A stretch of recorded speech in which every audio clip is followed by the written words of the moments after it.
Capítulo 13. André Gillian estava na cozinha preparando o espaguete alla carbonara, uma grande salada italiana e uma torta de pera, quando ouviu um estalo alto e ominoso. Um momento depois, o confortável zumbido do ar-condicionado central silenciou. André bateu com o pé no chão e disse: "Merde." Não, na noite do jogo. Ele foi apressadamente para a caixa de controle elétrico e puxou os disjuntores um a um. Nada aconteceu. O Sr. Pope ficaria furioso. Simplesmente furioso. André sabia o quanto seu patrão apreciava o jogo de pôquer semanal, na noite de sexta-feira. Era uma tradição que se mantinha há anos, e sempre com o mesmo grupo de elite. Sem ar-condicionado, a casa ficaria insuportável, simplesmente insuportável. Nova Orleans, em setembro, era apenas para os bárbaros. Mesmo depois do pôr do sol, não havia qualquer alívio do calor e da umidade. André voltou à cozinha e olhou para o relógio na parede. 4 horas. Os convidados chegariam às 8 horas. André pensou em telefonar para o Sr. Pope e comunicar-lhe o problema. Mas depois lembrou-se que o advogado dissera que estaria ocupado no tribunal durante o dia inteiro. O pobre coitado vivia sempre tão ocupado. Precisava de sua distração, e agora acontecia isso. André tirou de uma gaveta da cozinha um pequeno caderninho preto de endereços, procurou um número e discou. Depois de 3 toques de campainha, uma voz metálica entoou: "Aqui é o serviço de ar-condicionado Esquimó. Nossos técnicos não estão disponíveis neste momento. Se deixar seu nome e telefone, assim como uma breve mensagem, entraremos em contato o mais depressa que for possível. Por favor, espere pelo bip. Faudrait. Somente na América é que se era obrigado a conversar com uma máquina." Um bip estridente e irritante soou no ouvido de André. Ele disse pelo telefone: "Aqui é a residência de Monsieur Perry Pope, Charles Street 442. Nosso ar-condicionado parou de funcionar. Deve mandar alguém aqui o mais depressa possível, vite." Ele bateu com o telefone. É claro que não havia ninguém disponível. O ar-condicionado provavelmente estava pifando por toda aquela horrível cidade. Era impossível aos aparelhos de ar-condicionado acabar com o maldito calor e umidade, pois era melhor que alguém viesse logo. O Sr. Pope era um homem que se irritava com facilidade. Nos 3 anos em que trabalhava como cozinheiro para o advogado, André Gillian aprendera como seu patrão era influente. Era simplesmente espantoso. Toda aquela importância em alguém tão jovem. Perry Pope simplesmente conhecia todo mundo. Quando ele estalava os dedos, as pessoas pulavam. André Gillian teve a sensação de que a casa já estava mais quente. Ça va cher dur. Se alguma coisa não for feita depressa, a merda vai bater no ventilador. Voltando a cortar em fatias finas, como o papel, o salame e o queijo provolone, André não pôde se desvencilhar do terrível pressentimento de que a noite estava condenada a ser um desastre. Quando a campainha da porta tocou, meia hora depois, as roupas de André se achavam encharcadas de suor, e a cozinha parecia um forno. Gillian foi apressadamente abrir a porta dos fundos. 2 operários de macacão achavam-se parados ali, carregando caixas de ferramentas. Um deles era um negro alto, seu companheiro era branco, vários centímetros mais baixo, com uma expressão sonolenta e entediada no rosto. Um furgão estava parado lá atrás. "Algum problema com o ar-condicionado?" perguntou o homem negro. Oui! Graças a Deus que vocês estão aqui. Precisam pôr a coisa para funcionar imediatamente. Os convidados não demoram a chegar." O homem negro passou pelo fogão, farejou a torta no forno e comentou: "O cheiro é gostoso."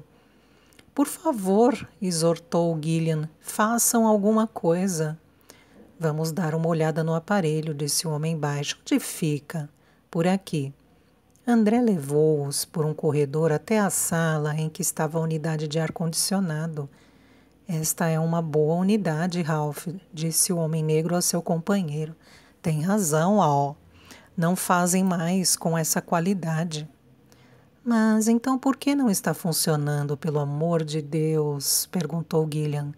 Os dois se viraram para fitá-lo. Acabamos de chegar, comentou Ralph, em tom de censura.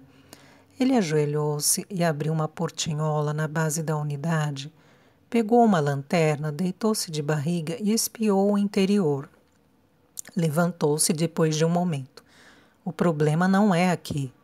Onde é então? Indagou André. Deve ter havido um curto em alguma saída.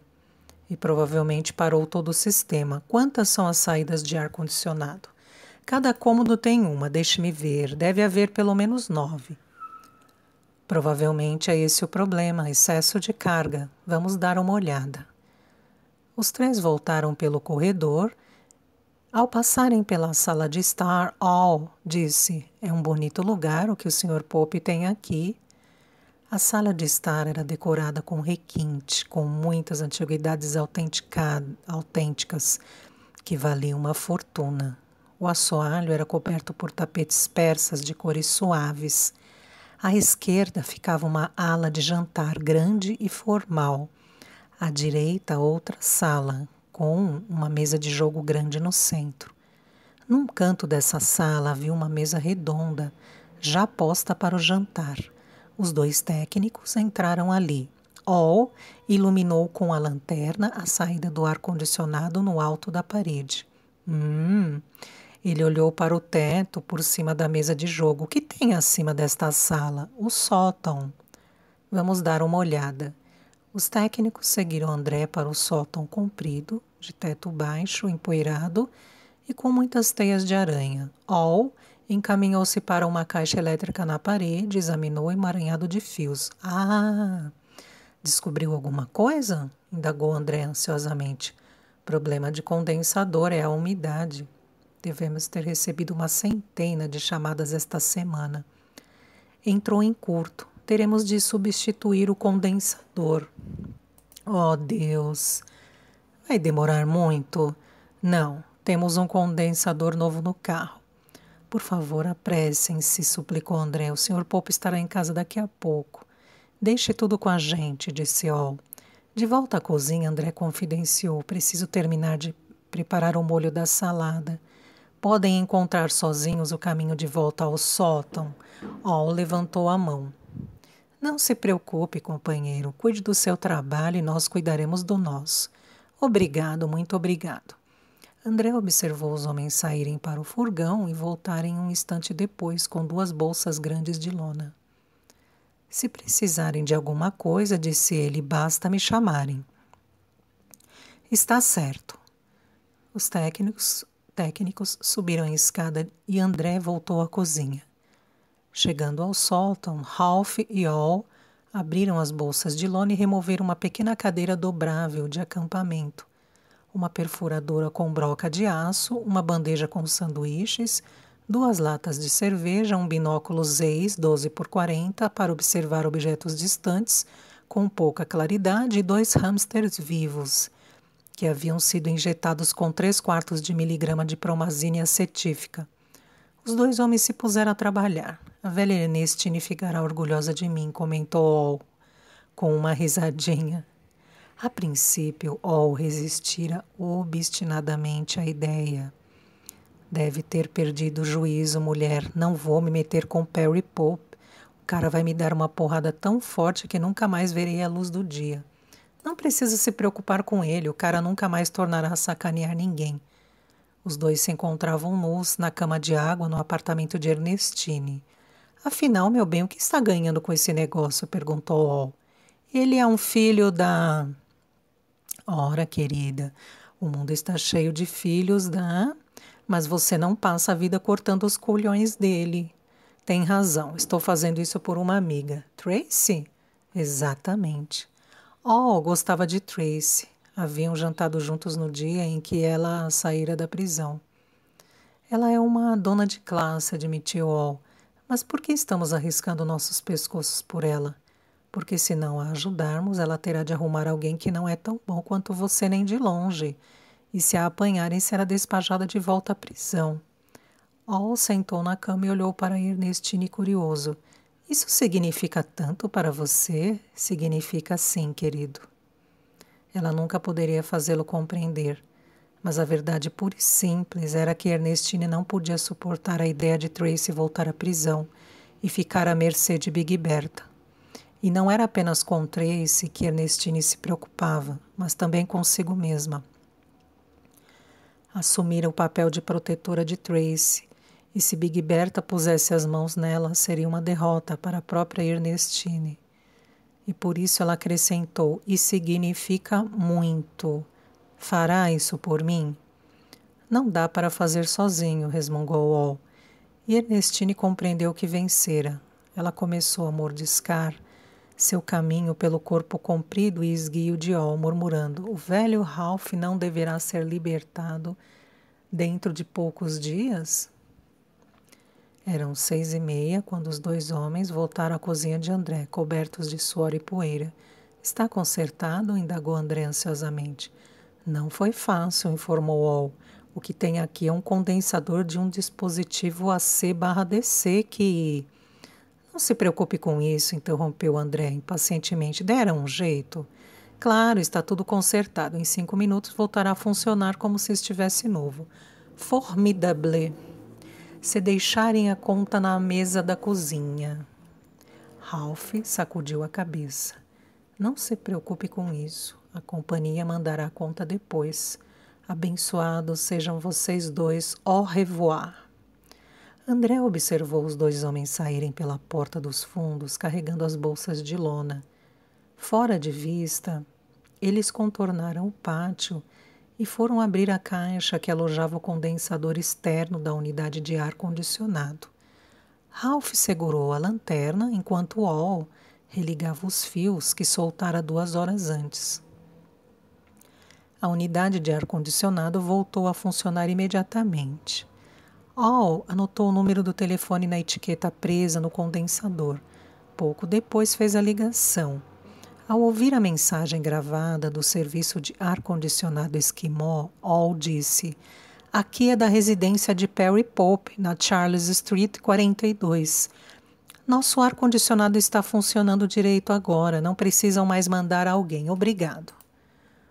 O jogo de pôquer semanal, na noite de sexta-feira, na casa de Perry Pope, era um evento aguardado ansiosamente por todos os jogadores.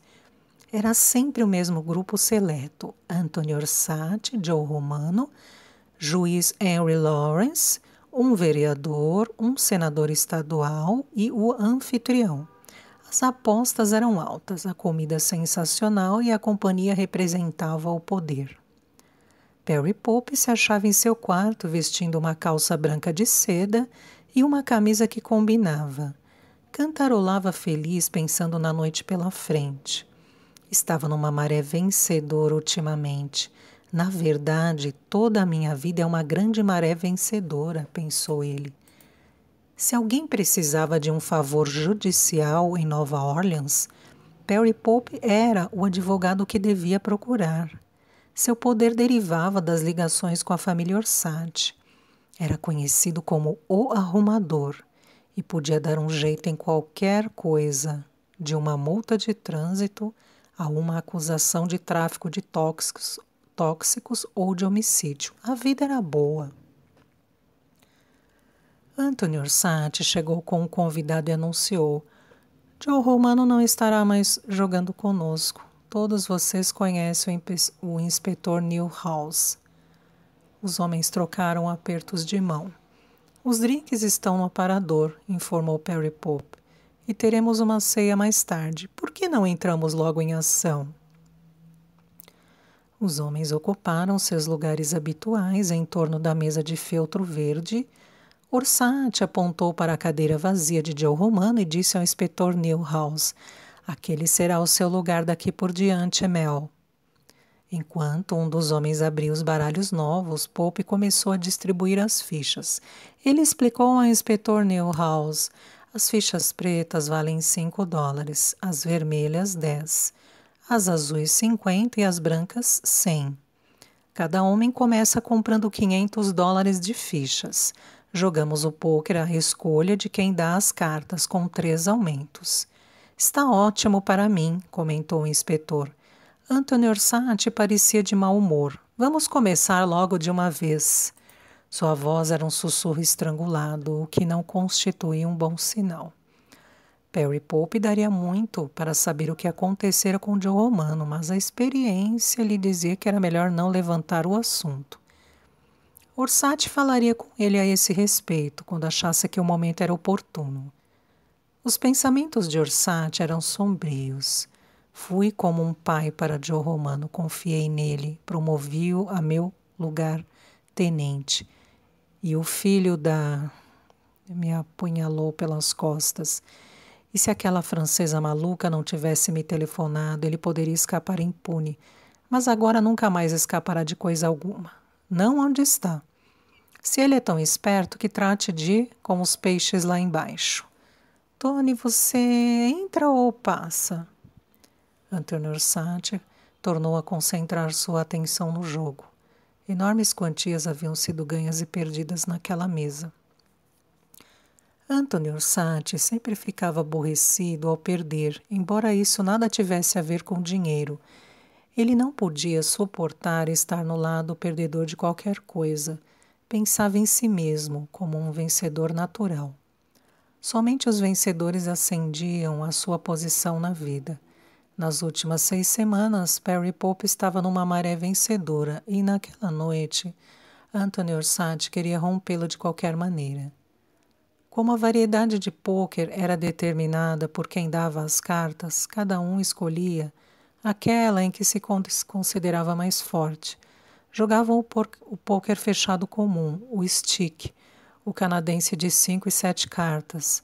Naquela noite, porém, não importava o jogo escolhido, pois Anthony Orsatti se descobria sempre no lado perdedor. Ele passou a aumentar as apostas, jogando temerariamente e tentando recuperar os prejuízos. Por volta da meia-noite, quando pararam para comer a refeição que André preparara, Orsatti já estava a perder $50.000 e Perry Pope era o grande vencedor.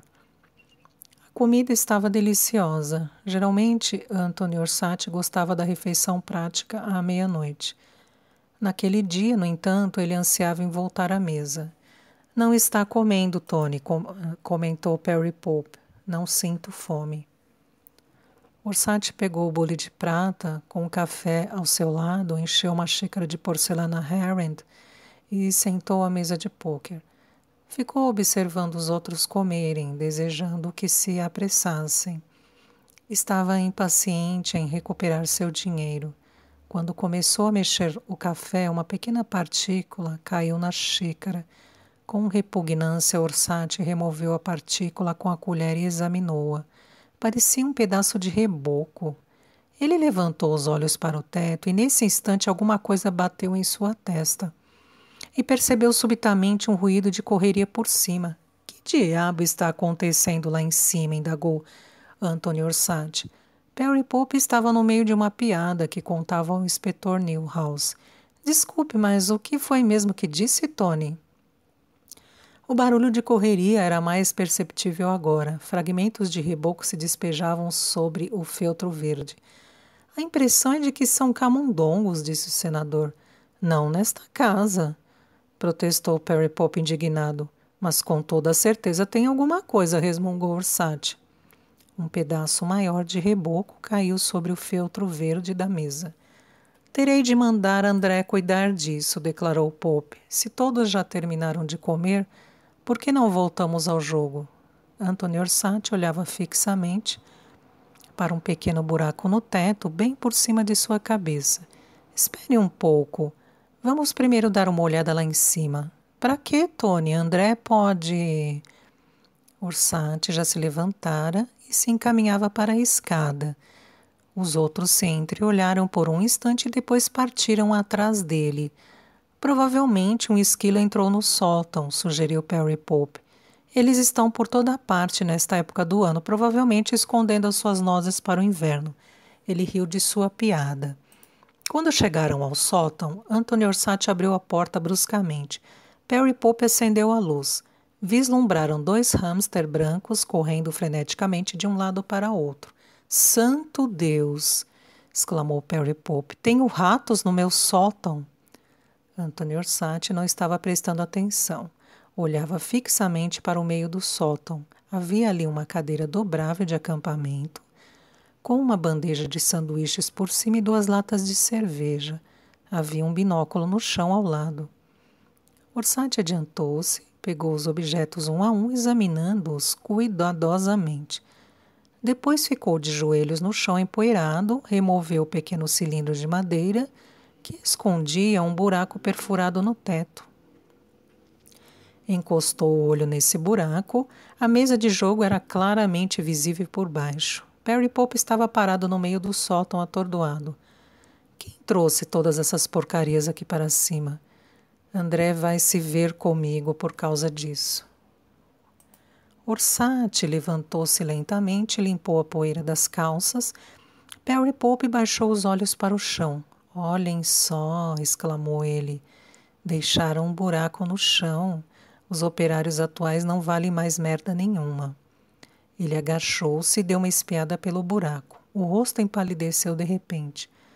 Levantou-se e olhou ao redor desesperado, encontrando todos os homens a fitá-lo fixamente. — Ei! Disse Perry Pope. — Vocês não podem estar pensando que eu... Ora, pessoal, sou eu. Não sei de nada a respeito disso. Eu não enganaria vocês. Por Deus, somos amigos. Sua mão voou para a boca e ele se pôs a roer furiosamente as cutículas. Orsatti apalpou-lhe o braço. Não se preocupe com isso. Sua voz era quase inaudível. Perry Pope continuou a roer desesperadamente a carne do polegar direito.